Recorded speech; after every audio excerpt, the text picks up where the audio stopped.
Hi there. I'm going to show you how to make my homemade spaghetti and meatballs today. I've had this sauce for probably 35 years. I got it from a really good friend of mine, and it's a family recipe that she's had in her family for many years.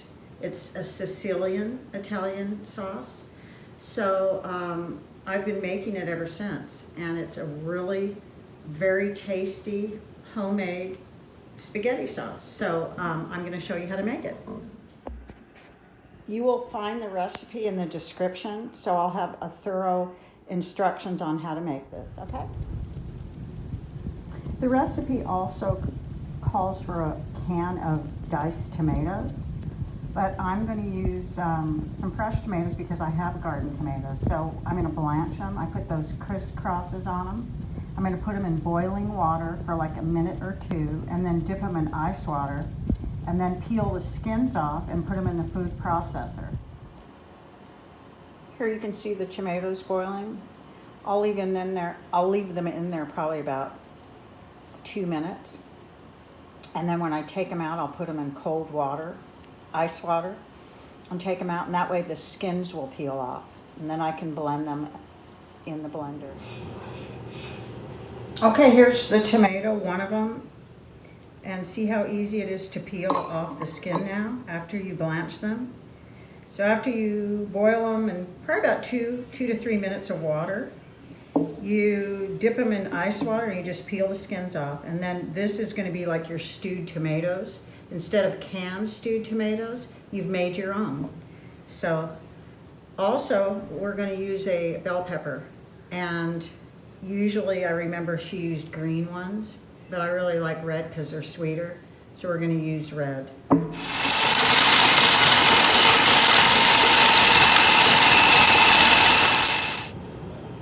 Okay, we're going to start with the meatballs first. There's 3 different parts to this spaghetti. There's the meatballs, there's the Italian sausage that's cooked separately in a little bit of olive oil, and then there is the actual sauce. So I'm going to start with the meatballs. Okay, the meatballs start with 1 pound of ground beef, and then there's a half a cup of seasoned breadcrumbs. These are the homemade breadcrumbs I made. Some of them are a little larger than others. They didn't completely break down because they weren't dry enough, but they're still good and I'm going to use them. So here's a half a cup of homemade breadcrumbs. There is 3/4 a cup of Parmesan cheese. I use for the meatballs this really good brand. There's no preservatives, there's no junk in it, it's just dried Parmesan cheese. And I use this for the meatballs, and I save the fresh Parmesan to put over the spaghetti once it's plated. So here's 3/4 a cup of Parmesan cheese. And then, last but not least, is 1 egg. So now, we'll put a little bit of salt, like, about a teaspoon and a half, and we add a little bit of ground pepper to it. There's still quite a bit of seasoning in the breadcrumbs, and the sauce will have a lot of seasonings also. So what we'll do now is start blending all this together, the meatballs. So it's going to have breadcrumbs and Parmesan cheese, an egg, salt and pepper, and we're going to form the meatballs. That's what we're going to do right now. And a lot of recipes, whenever there's any kind of meatball, they fry them on the stove and they keep turning them all over on each side to have them cooked. This particular Sicilian recipe, you don't do that. You make them and you drop them in the sauce, and they boil in, and they're really delicious, and they get evenly cooked. They're thoroughly cooked in the sauce. But that's the one difference between some people's traditional meatballs that they make. They make them by frying them on the stove, but we're going to boil them in the sauce. So I would say whatever size you want. I usually do a size about this size. You just make your meatballs. And it doesn't matter if they're small, large, or how many you have. they get cooked in the sauce. So that's what we're doing now.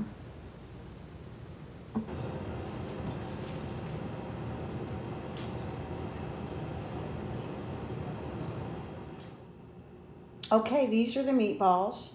I put them aside until I finish all the other steps. I'm going to chop up bell pepper, mushrooms, onion. I already chopped up the garlic, and I'm going to use some mild Italian sausage. The recipe doesn't call for basil. It just calls for oregano, but I always add my own touches to everything.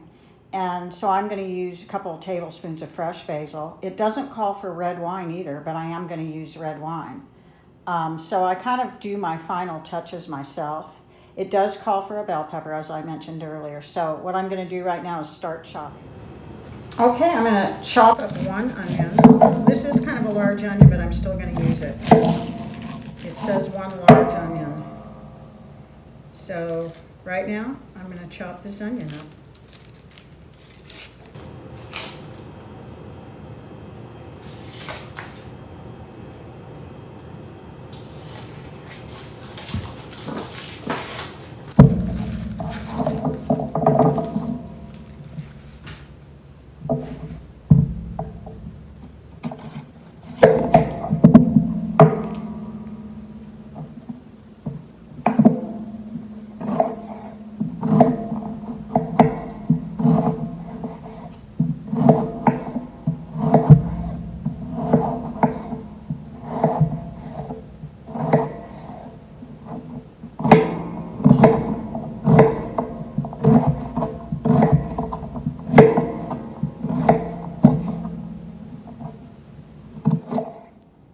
Okay, the next step is the onion and garlic and the Italian sausage are going to go in the frying pan and get sauteed. First the onions and garlic, and then I'm going to chop up the sausage a little more, and it's going to cook. That's the next step. Okay, I added some olive oil and the onions and the garlic. They've been sauteing a few minutes. I'm just going to let them saute a little bit longer. Here's the Italian sausage. I kind of broke it up a little and cut it up with a knife a little so it's in small pieces. And then I'm going to add that to the onion and garlic that has a little bit of olive oil in it. The Italian sausage already has seasoning in it, so there's no need to add anything, but I put a little tiny bit of salt, and that was it. So now I'm going to add this to the onions and garlic. Okay, the last part for the sauce is the basil, the bell pepper, and the mushrooms, and of course we'll add the wine at the very end. So right now we're going to chop up the basil first. I could have bought dry basil, but the fresh basil smelled and looked so good I just decided to do this. So I would say this is probably about 3 tablespoons. So we're going to chop it up.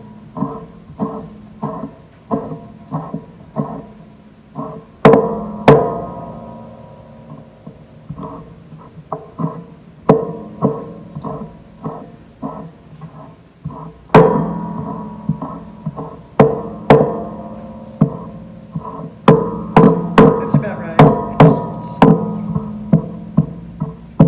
Okay.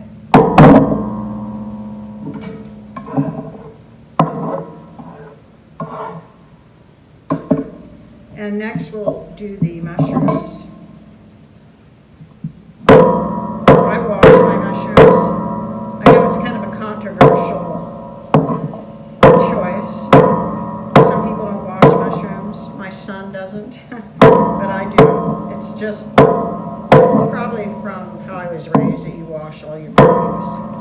So I do wash my mushrooms.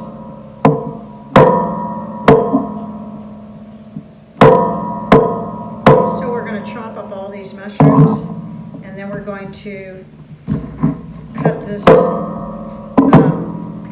bell pepper up, and we're going to use the whole thing.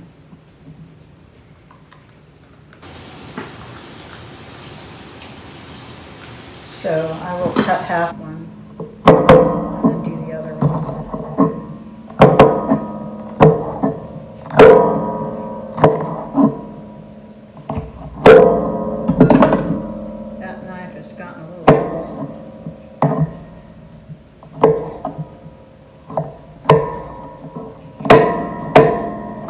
is the last step of the sauce.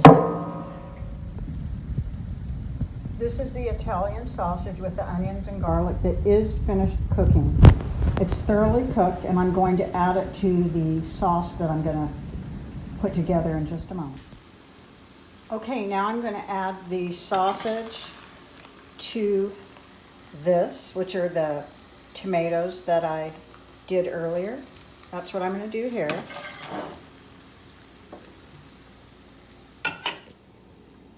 And now I'm going to add a little bit more of olive oil, and I'm going to saute the mushrooms. I do them separately so I don't crowd the pan with the meat, onions, and garlic. It'll just crowd it. So I do those separately, and then I add the mushrooms. And I saute them. It doesn't have to be cooked a lot, just kind of saute them.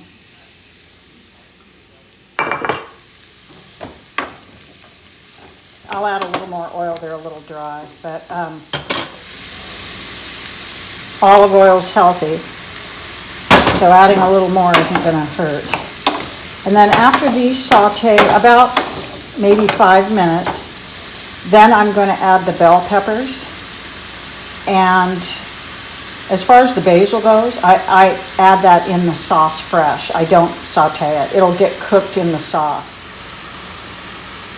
Okay, the mushrooms have been sauteing for about 3 minutes, not 5. I'm going to add the red bell peppers in now so they can kind of saute together after the mushrooms have cooked for a little bit. So that's going to be the last step before I put everything into the sauce. So I'm going to go about 5 minutes on this.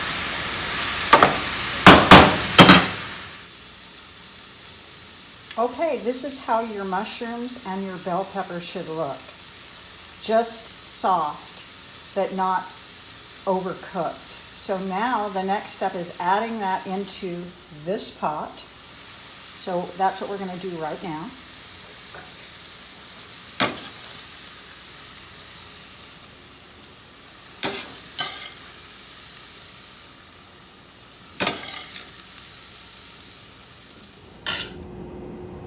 Okay, here's the last stage. We put in the tomato sauce, which I just did.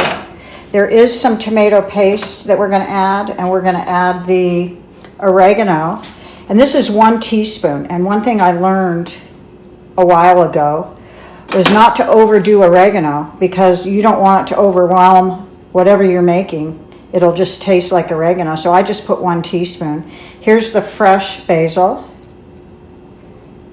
And I'm going to add this 1 can of tomato paste. And then I'm going to add the meatballs after I put the wine in. So this is what the sauce or marinara looks like before I add water or wine. So I'm going to put a cup of water in. And as far as wine goes, I don't measure that. I just pour however much I want. I make sure to save enough for myself to have a glass of wine.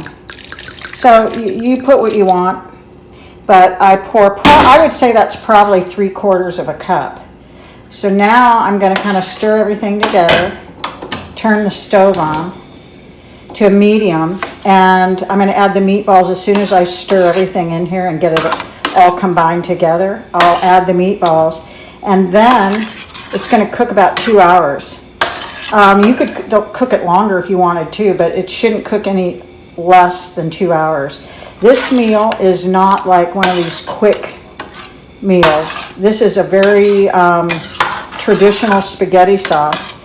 So there is some work involved in it, but it's very delicious. You can see the spaghetti sauce is boiling, and it's on like a medium, and that's exactly what you want it to do. And so now that it's all blended, we're going to add the meatballs. Here they are. So I'm just going to kind of get a couple at a time and just drop them right in. And like I said, it cooks. The meatballs cook. They're not raw. They're just, it must be what they did in, the 17 or 1800s when they made spaghetti. They dropped them in the sauce and cooked them, because this is a Sicilian recipe that's been in their family for many, many years. So this is what you do. You drop all the meatballs in.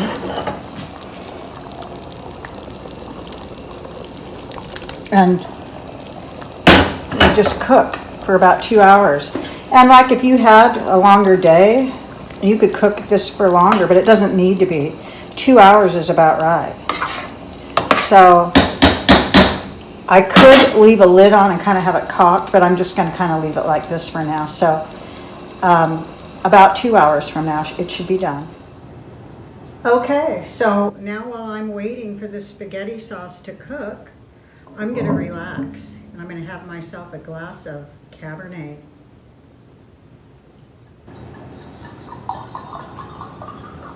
This is my reward, and it is a really nice wine to use for spaghetti. They say you should never use a wine that you wouldn't want to drink yourself. So I chose one that I would want to drink. So cheers. I'll see you in a few hours. This is a spaghetti sauce. It is done, and you can see how thick it is.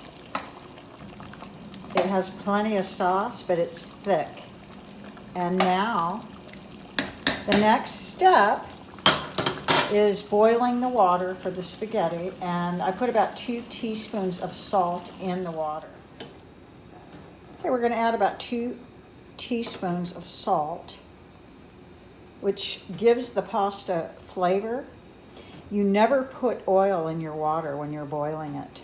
I used to do that because I thought it would help the pasta from sticking together, which it did do, but if you do that, the spaghetti sauce will not stick to the spaghetti. It'll like separate, and you don't want that. So right now I'm going to start boiling the water, and then I will put the spaghetti in, and we're really close to the end. Hi there, I'm back. We're doing the final touches of the meal. I've already done a green salad to go with it, and we have garlic bread in the oven right now. So the last step is grating this fresh Parmesan cheese. So I like the larger grate. Some people like the smaller. So it's just the last stage. And this cheese is to go on top of the spaghetti. There's nothing like having fresh Parmesan to go on top of your spaghetti. That's why I use the other dried Parmesan for the meatballs. So we're almost there. I'm about ready to put the spaghetti in the water. I'm just waiting for it to boil a little bit more, and that should be it. Here's the water boiling. That's exactly how you want it. So now we're going to add the spaghetti noodles. And I leave them whole, the traditional way. And I set the timer for about 8 minutes, and that should be about it. You want them a little al dente.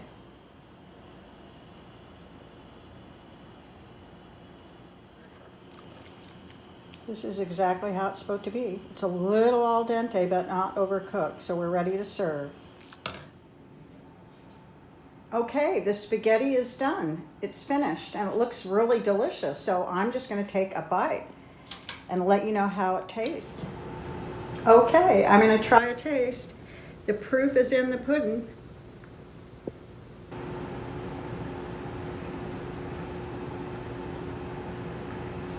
Really good. Thanks for watching. I hope you enjoy this meal, and I hope it turns out wonderfully for you. Thank you.